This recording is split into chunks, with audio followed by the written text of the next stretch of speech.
When I was looking for what became my 2008 Cayman S 6-speed, I was looking for basically assurances that I wasn't stepping into a black hole money pit.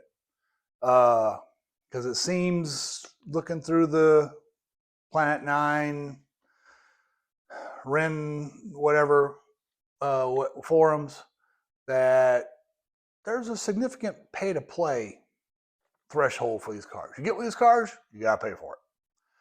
And I understood that because, man, this thing was I think $80,000, $79,000 car or something like that. It was a lot of money when it was new. And these cars are made very well. That's why I wanted one. But it was one of those, you buy one around 100,000 miles or above 50. That's the other thing. There are a whole lot of 10, 20,000 mile cars for a really high price. There were a whole lot of 160,000 mile cars for a lot less. And then in between was, you never knew what the price. So I got mine November. This is March. So 16 months ago. I'm just a few 100 miles short of 20,000 miles. So I thought I would do a 20,000 mile used 987.1 report. And I was going to go through my maintenance log because this car had 69,000 some odd miles when I bought it, and now I'm at 89,000 some odd miles. So I'm right in that middle line between the cream puffs that never got driven. Mine was basically 15 years old when I got it, and it had averaged around 4,000 miles a year. That's it. A little bit more, but maybe 4,500 miles a year. It didn't have many miles, wasn't driven. And I got good maintenance reports for it, but that doesn't really tell you about the car. Because you look online for these things, excuse me, you read two things: IMS bearing and bore scoring. Ooh, be scared. Be very scared. And I'm not making light of it. It's expensive. So let me go through what I've done to this car. Again, mine was supposedly well maintained and serviced where it's supposed to be. It was a Texas car from start to finish. And I just went down my maintenance log, 20,000 miles. I've averaged 23.98 miles per gallon. And that includes driving slow, well, speed limit, driving like a maniac, autocrossing, doing other things of that sort. 23.98 total miles per gallon average. Not bad. When I first got it, I wanted to pull the lid off the engine cover, the lid off the engine, and pull the hatch behind the seats. So first day I had it home, or second day actually, I pulled that off, started checking things. I was 4 ounces low on the power steering fluid. It's a special kind of power steering fluid. It's not the same as the Miata, the BMW, or anything else uses. It's a special kind of fluid that thankfully AutoZone here in my town had. So I go get it, and I noticed the coolant was just about right. But I looked up what kind of coolant I was supposed to use, and it's the pink Volkswagen, Audi, Porsche, German car coolant. So once I added my 4 ounces of power steering fluid, went and got that in a different car, I butted it all back up again. I'm going to drive it. I go back to AutoZone because they're online. They said they had that pink coolant. I touched hit the door release to get out, and the window lowered a little bit, but the door handle didn't snap back against the door panel. I'm already paying the Porsche tax. That was very discouraging. And I started looking up online, and the regular Porsche forums have a lot of good tech. You got to sift through things to get to it, but they have good tech. The Porsche Club of America Cayman registry, that has really good tech. And the people there want to work on their cars. And they talk about working on their cars. So you can't join the Porsche Club of America unless you have a VIN, to add to your application. Uh, Actually, I think you can as a guest, but you have to have a VIN to join the PCA. But once you're in there, then you can join the Cayman register. And I started looking through their stuff, and it turns out there is an assembly that has springs on it that holds that interior door handle up against a micro switch that opens, lowers, and raises your window when you go to open it. And there's a little tab that breaks off. It's plastic. And the guys on the Cayman register said, well, just take the one off your passenger side. It's got the exact same switch, but upside, or assembly, but upside down. The spring hits a different tab. You can swap them side to side. I figured, well, if this one just broke, that one's probably going to break too. Let me just buy this one, so then I'll have, if the other side goes, I'll have my old one's replacement for over there. So I got FCP Euro. I forget, it was like $30, $40 for that part. And the door panel comes off real easy. There are several videos about that. I'm not going to do one about it. I didn't do one then. Door panel comes off easy. Swapped it out. No trouble since. Now, same time I was having that, since I bought the car, the guy I bought it from said the key fob worked. I could never make it open the frunk. The trunk, yes. The frunk, no. And actually, the key fob wouldn't do any of that stuff. I thought he had it working. It has never worked for me. And then my switch for the frunk, you had to hold the whole thing down. It was broken. Had to hold the whole thing down and just kind of sneak up on it, and it would click to get in the front. So I went looking. FCP Euro had it for $100 and some odd. Suncoast Porsche, which is the best online place to get genuine Porsche parts. They're a dealer over near Tampa, I think. They made a specialty out of selling Porsche parts through their parts department online. They have great prices compared to the other dealership. Well, they were $100 some odd, but the same part number on Amazon was like $20 some odd. So I bought that one, and you got to pull the seal. It took me like 30 minutes, but I replaced the trunk and front switch. That's been great ever since. And when I bought the coolant, after the door handle stuck on me, I ended up adding a little less than a quart, and I've not added any since then. 20,000 miles, no coolant loss. I'll get to oil in a few minutes. I did FCP Euro wiper blades because they're free return. Because I'm going to go through those. I took it apart again after I ordered the trunk and front switch. I ordered a factory replacement air filter. And that one put Michelin Pilot, I got to read this, Super Sport Plus 4 tires on it. And, it handled good. It was rode so smooth. And there's a video from a year or so ago where my tires barely made it 9,000 miles before the front ones were useless and the rear ones were starting to show no tread. Don't use the Michelin Pilot Super Sport Plus 4 tires if you're going to be driving down the highway straight and level. If you're going to be on the track or doing canyon carving or back roads, go for it. They're great. But I ended up putting the Michelin all season Sport Plus whatever there are tires on here. And they've done 10,000 miles, no wear at all of any kind. I did alignment myself too. There's videos about that. That's part of it, but I also haven't autocrossed it.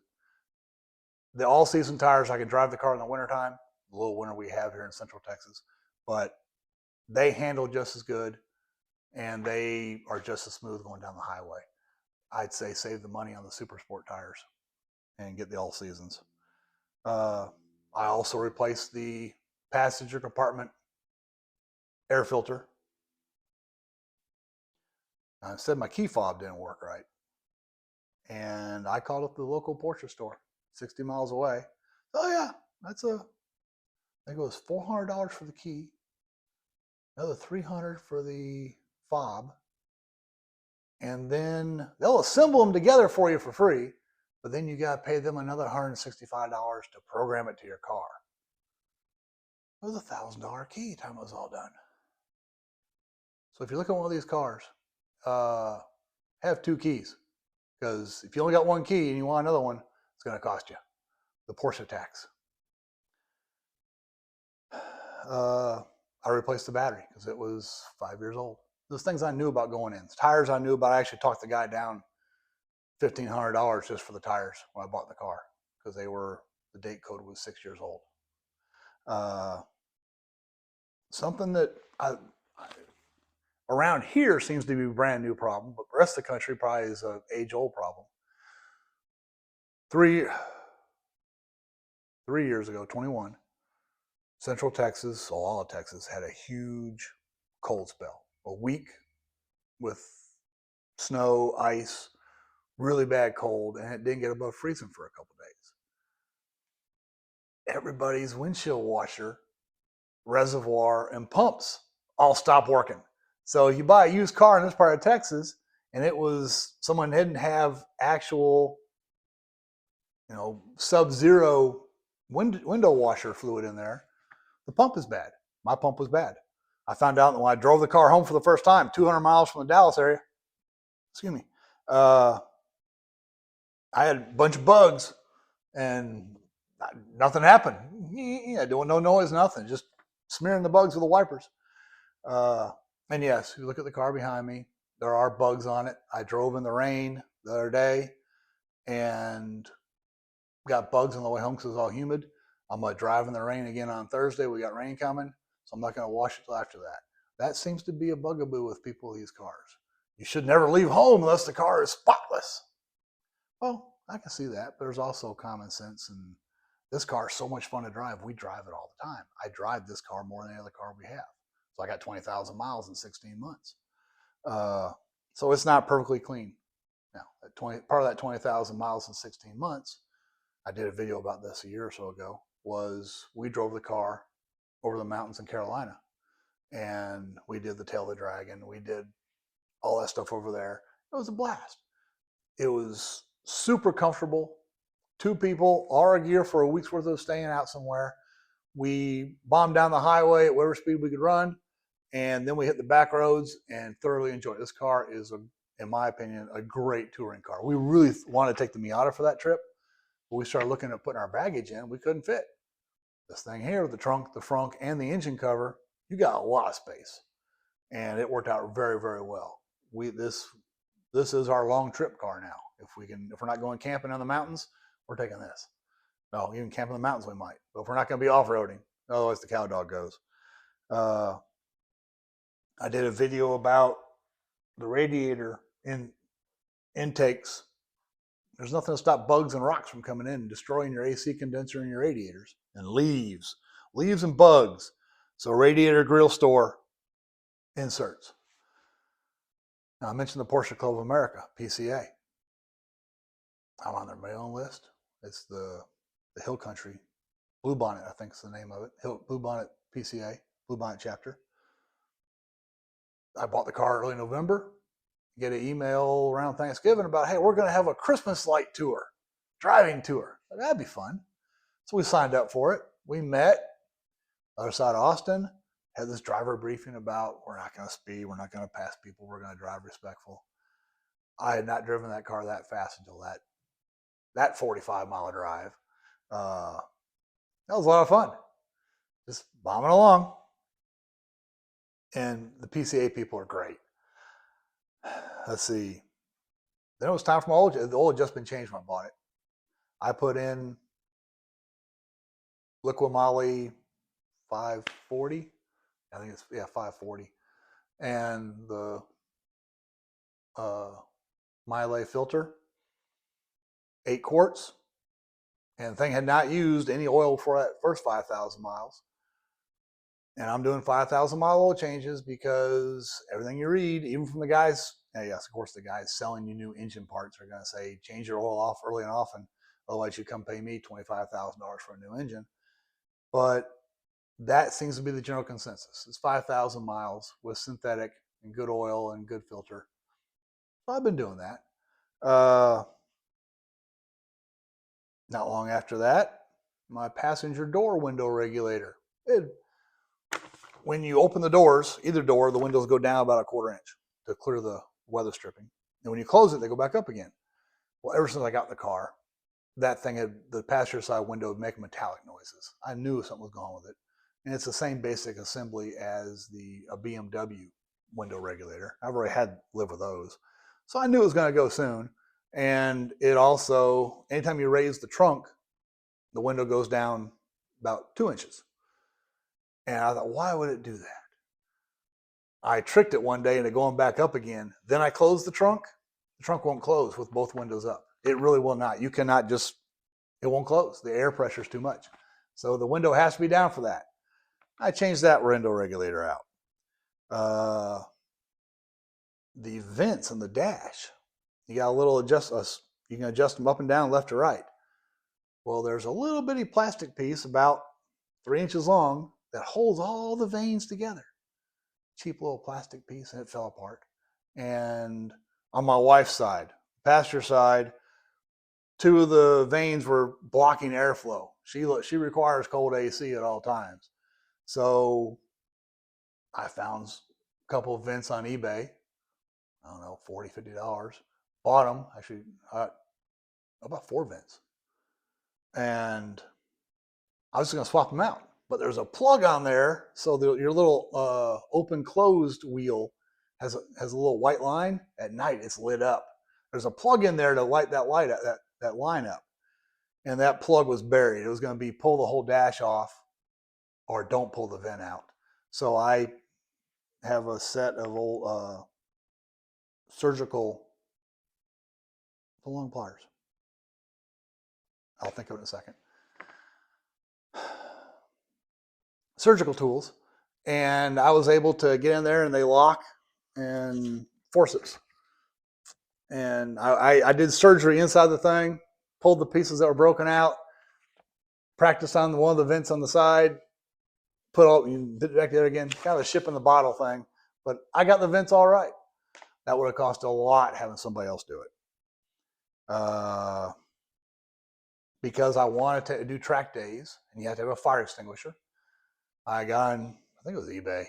I bought a fire extinguisher mount that goes on the seat mount in front of the driver's seat, and got a fire extinguisher on there. Besides the IMS bearing and bore scoring, both bad words in the Porsche world, are phrases. The next common problem with these cars and the 911s is the shifter cables. They got plastic pieces holding the cables to the car, and then the cables will break. Mostly when you're going to second gear or to fourth gear, the shift selector that moves the gears that way, the cable will break. Then you're stuck.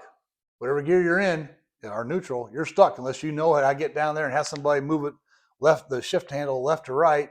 Because one cable does your left and right, the other cable does your front to back.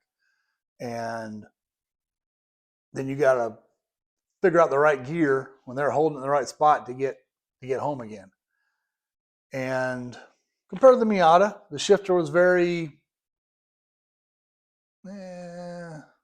stirring pudding, loose, mushy, and it was just not very positive shifts.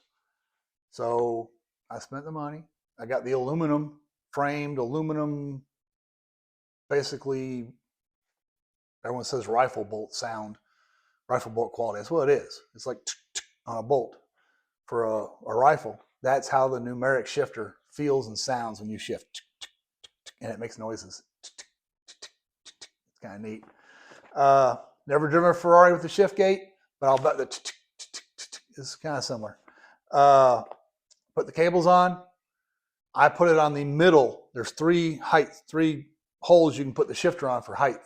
I put on the middle one because I don't want to make it so I was having to do that to shift.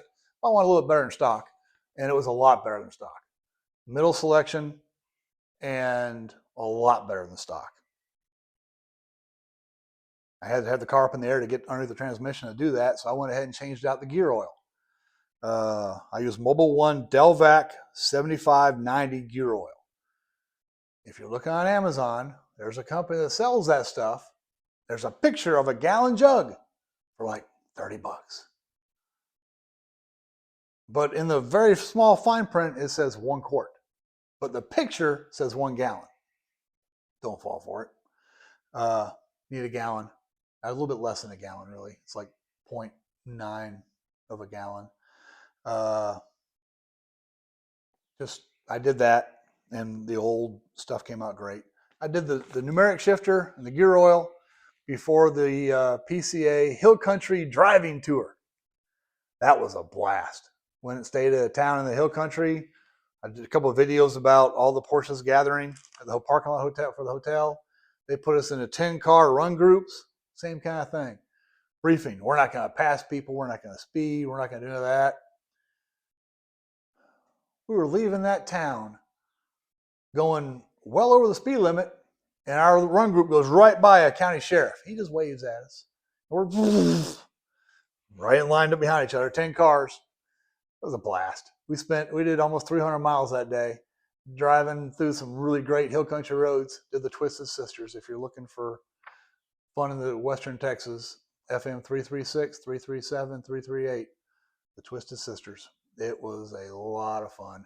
And we had snow that day, so there were no motorcycle riders. It was too cold. So we had the roads to ourselves, and we were just flying along. That was a lot of fun. I did wiper blades again. I did a video, I know I did, about the cruise control switch on the clutch and the brake, but my start switch, I pushed the clutch down. Sometimes it would start, sometimes it wouldn't. It was just nothing. And I adjusted it, tightened it up, better for a day or two, then bad again. Finally, I just bypassed it. I put a jumper wire in there. I don't have to push the clutch down to start it. Well, I do, just because I don't want to run over anybody or myself or hurt the car. But I've not had a missed start since then. I did not buy the new part. I just figured that thing is going to do that. I'm good. I went to autocross the car. I did a couple of videos about that a year ago. Autocrossing a Porsche 987.1 is totally different than trying to autocross a Miata NA, or especially than the Mini. It's a big car, a real big car. And knowing where the outside is, it's like driving a big boat around compared to doing the Miata or the Mini. Took me a few runs to get used to it, but the course was really tight. We never got out of first gear. If it had been a course where you got in second gear, that's when the car would have shined. But it was a course, they made it so it was low speed. A lot of fun. Yeah, so I bypassed the clutch start switch. Since I got the car, said they had new brakes on it, receipt for it, but every time if I stopped really slow, kind of snuck up on a stoplight when I knew it was going to turn green, just kind of slowed in, I could feel the bent rotor, the warped rotor feel. My head was bobbing a little bit. So I did FCP Euro front rotors and brake pads. Not a problem since. Very easy to do brake work on these cars because it's made to come apart. With the racing heritage thing, everything's made it comes apart really easy. While I did that, I flushed it to ATE 200 brake fluid. I couldn't find their blue. ATE used to have blue race fluid, .4, and then clear or yellowish. And I like that with the military trucks. I got purple and yellow in my military trucks, so I can every year I flush. I know I got purple in there and yellow starts showing up. That line's flushed. It's wanting to get the blue and the clear. Apparently the DOT or somebody in the United States government won't let them sell the blue stuff in America anymore.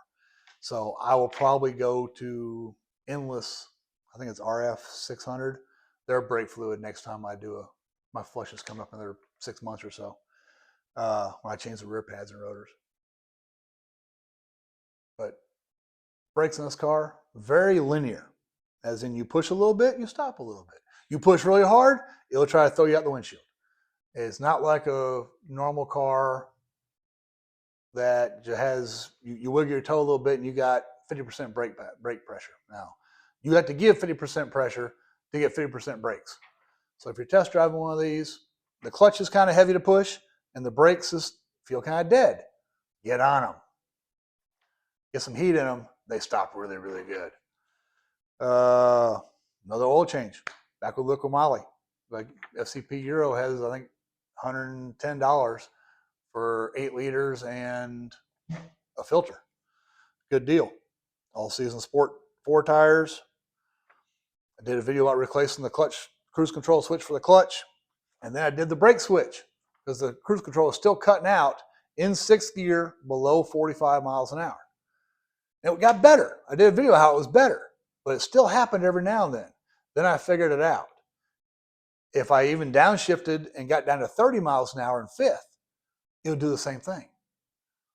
It's when the RPM was below about 1200 RPM and lifting the cruise control lifts the throttle and nothing happens because you're already idling, it just turns off. So keep it above 1500 RPM. I found actually above 1800, cruise control will not turn off. But I switched out those switches, so I know they're good. And I have the spares, the old ones, the spares. I did, I think, 4 or 5 part video series about doing the smart string, smart camber alignment. That has made a huge difference in my tire life and how the car drives. It was a little bit off, and now it's solid down the road. I got the car. It's a black car. I live in Texas. It's going to be hot in there when I get in it. I knew that. But what I didn't anticipate was driving at night, all the blinding lights in my face. And I went to the local tent shop over in LaGrange, and they put in a UV blocker in the front with, I think, 5% tint. And that has helped tremendously because I'm eye level to most everyone's headlights. There's a lot of trucks around here are below eye level. And that has really, really helped night driving. And it's helped a lot with the coolness too. It keeps things cool, and driving in the sun, 100 degrees outside in a black car. Once it's been running more than 5 minutes, we're going down the road more than 5 minutes. In town, the AC doesn't really keep up that well. I'll put a thermometer in my vent. Out on the highway, it'll be 44, 45 degrees, no matter what the outside temperature is. In town, stop and go traffic, it'll get up to 58 to 60 degrees. But once I get about 4 minutes on the open highway, right down to 42, 44, and it stays there. AC is great as long as you're moving. Let's see. I did another video about how I had damaged my wheels heading a 2x4 and all the mess with that. The insurance covered that. TPMS sensors were part of that. I had to go to the Porsche store to get an estimate about replacing the wheels. They said, well, your TPMS sensors are going to go bad in a month. I haven't got any warnings about that. Pulled my scanner out. Sure enough, they have a 96-month life. Mine said I had 1 month to go. So when I bought mine off FCP Euro, they're a little more expensive. There's something called tpms.com. You can get I forget the name of the company that makes them, the exact Porsche brand or Porsche supplier branded TPMS sensors for around 50 a piece or less. But I went FCP Euro because I don't plan on selling this car. So in 96 months, I'll get free ones. I did a video about doing the alternator because it was slow starts. I give you mid 15s, above 15 too sometimes. And idle was getting kind of choppy every now and then. So I knew the overrunning clutch was going bad on the alternator, or bad. And at night, then it was 85,000 miles. Who knows how good the brushes are, armature, everything in the alternator. I replaced it from FCP Euro with another one. So now I have one that's still somewhat good. Need to replace the pulley on it, but I have a lifetime warranty on this one that's in there. Peace of mind kind of thing. Did the serpentine belt while I was doing it. Again, another Liqui Moly and Melee, I'm not sure how you say it. Oil filter change at 15,000 miles in my life. Did a video about the AC pressure switch blowing out back in December. Charged it back up. This thing was very hard to get full charge of refrigerant. I had to actually use a heating pad around my refrigerant can to get it warmed up, heated up enough to get in there. It did not want to take a full charge.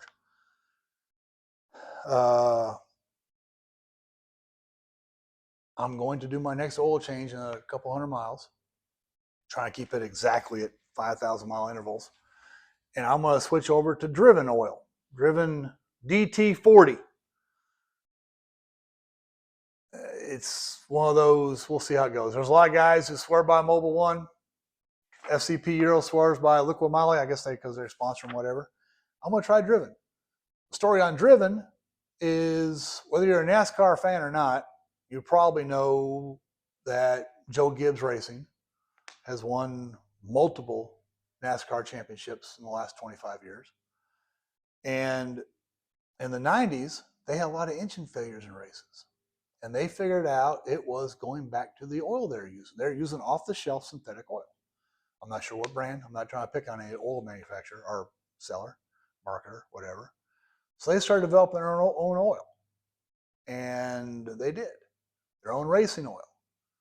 This was back in the early 2000s, early aughts. They got to where once they started using oil, their own oil, they have not had an engine failure since. Unless someone, pushed the clutch in over revs, a Days of Thunder kind of thing. But they have not had engine failures like they used to. Joe Gibbs Racing ended up selling, that was Joe Gibbs Racing oil for a few years. They ended up selling it, and now it's called Driven. And there's racing oil, there's Porsche Flat 6 specific oil called Driven DT40. It costs a little more than the Liqui Moly, but it's supposed to be better. So I'm going to try it. And since there's no dipstick on these cars, you turn the key on the cold, and after 6 seconds, it comes up with a little dipstick image, and it shows where you are on it. Each little block is supposed to be 0.46 of a liter. And I'm on my fourth 5,000 mile oil run. I've not added oil between oil changes. I am down one. And when I add in 8 liters, I'm at the very top of what it says is there's one more lighted up section above the full mark. I'm at the full mark. Right now, that's when I put 8 liters in. Right now, I am one line below that.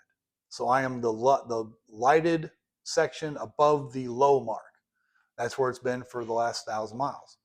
Now, that included some sub 30 days of starting it and driving it. And actually, I lost a whole lighted block in 500 miles when it was cold, really cold out for around here.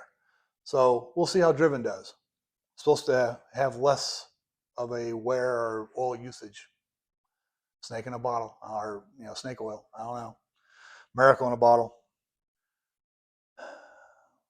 Besides the IMS, which I first start of the day, I always have the door open, crank it over. No weird noises, no sounds, no smoke, no nothing. I don't think my IMS is getting close to being a problem, but you never know. Bore score, again, I'm not using oil. I'm not getting any clanking noises, no thumping noises, no piston slap noises, and no smoke. Preventively, I'm going to change the air oil separator sometime in the next few months, just because that can use oil. And it can catastrophically fail and suck oil out of the engine into the intake, and then hydrolock the engine. Same thing as losing everything else. So I'm going to do that. I'm probably going to do the starter. My starter seems slow.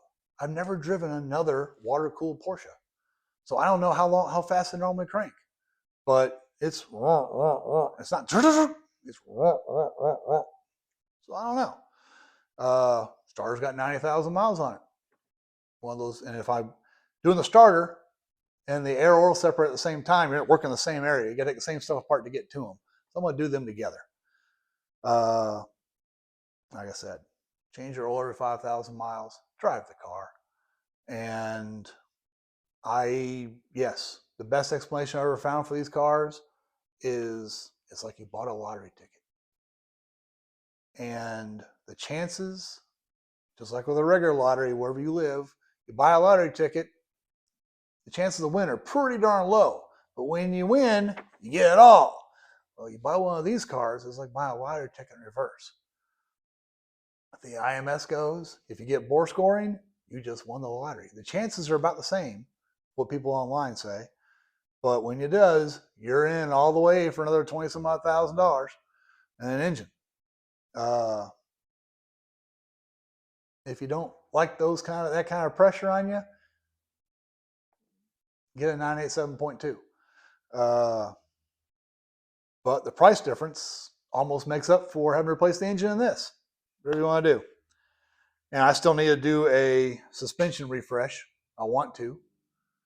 But I don't want to go full 3 degrees negative camber in the front or anything else. I'm enjoying driving the car. It is extremely comfortable. This car has PASM, the Porsche Active Suspension Management System. And it's a very smooth ride until you hit that button, and then it's rock solid. You hit a bug, you can feel it. I like that car, that PASM. If I ever buy another Porsche, I'm gonna make sure there's PASM in it because I like the dual rolls. As in, leave it alone. Nice, smooth, very firm, very predictable in the corners. Great car. You want to get in some corners that you know you want max performance, hit that button and you can feel everything. So kind of a 20,000 mile update, kind of a what to look for, troubles I had. I didn't do a dollar total because I got all the work myself. If you do the work yourself, it wasn't that much. You take it somewhere, I could have bought almost another car again, having somebody do that. When I first took the car in to get the key and key fob programmed, they gave me an $18,000 estimate of things that need to be fixed on my car. Horns. Yes, there's 2 horns on this car, a high tone and a low tone.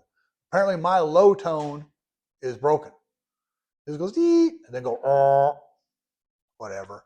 On the shelf over there in a box is a high and low tone from I can't remember the name of the company.